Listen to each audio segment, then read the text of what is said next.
Okay, this is Steane from Dance of Life Yoga Belly Dance, and you can find me on Facebook.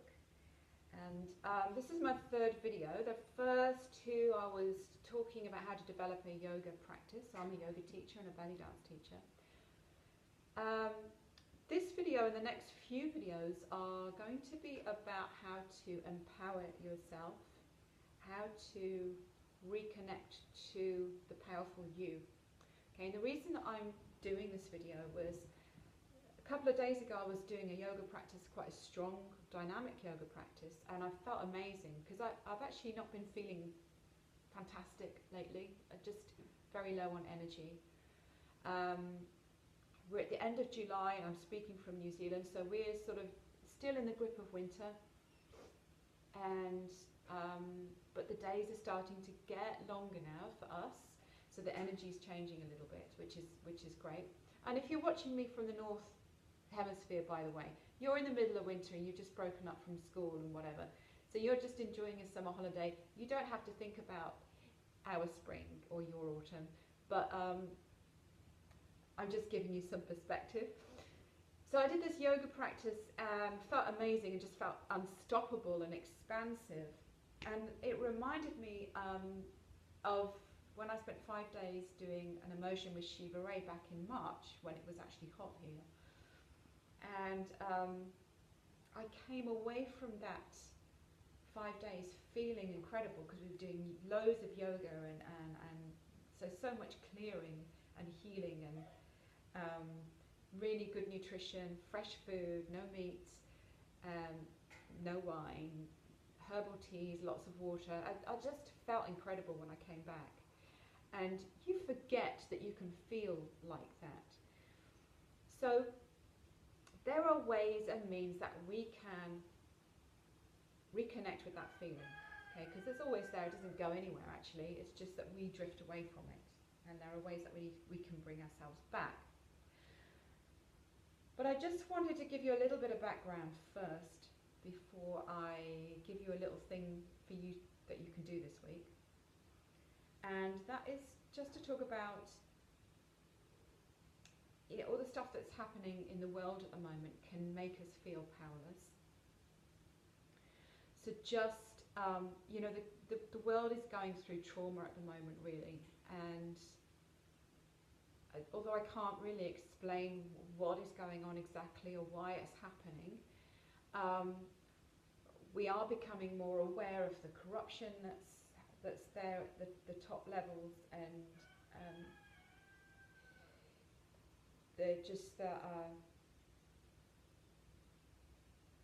the imbalances that are happening, and greed and what have you, and injustices. And it's really, because all of that stuff is hard to deal with, what a lot of people do, so what a lot of people do is that they actually convince themselves that it's all normal and they go along their daily life. Yeah. But if you're more aware, you might turn away from all of that. You might dissociate yourself with all of that because it's depressing or because it's disempowering. And that's fine, I understand that. But what I do hear a lot of people saying is, oh, there's nothing I can do about it anyway. Okay, well, I think you're wrong actually. I think we can do something about it, but it has to start at a personal level. And I'm pointing, you see, at my solar plexus, because this is our center of power, our personal power. And what I've noticed in the yoga world is that there's been so much emphasis in the last 5 years on yin yoga, restorative yoga, therapeutic yoga, all amazing forms of yoga, but all very healing, and which is great. This is no judgment here at all. Very still forms of yoga, where we can be still in a pose and work through the layers so that healing can occur. Okay, so that's been part of the process for our global healing on personal level if you're into yoga. But what I see, and those styles of yoga are very much root chakra, muladhara, and sacral chakra, svastisthana, sacral chakra, lower 2 chakras, very grounding, releasing. And that's what it's been about, is that stillness and releasing. And that's what we've needed to do, evidently. But what I see happening is it's moving up to our solar plexus chakra, okay, our fire energy. Right. This is where I feel I need to be moving now. This is where I feel my focus needs to be now. That doesn't mean to say that every single yoga practice I do is going to be a fire element practice or a really powerful practice. Not at all. Because we need to keep that balance of yin and yang going. That's really important. But I do see a shift that could well occur as we start to take our power back. But it has to start at the personal level. So what I'm all about really is to help you reconnect with your fire energy, your personal power, and make you feel like I felt when I came back from the Shiva Rea immersion, and like I felt the other day when I was doing my practice, like unstoppable and expansive and incredible and powerful. Because actually that is your natural state of being. It's just that everything in the world is chipping away at us and makes us feel less than we are. So what I'm gonna, if you would like to join me with this little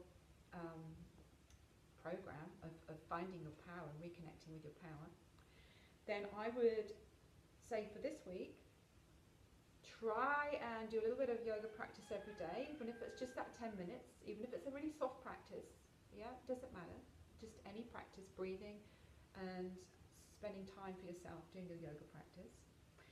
But secondly, to try and identify, sit down and have a think about all the things in your life or people that are a drain on your time, a drain on your energy, and a detrimental in some way to your health and happiness, maybe on a very subtle level.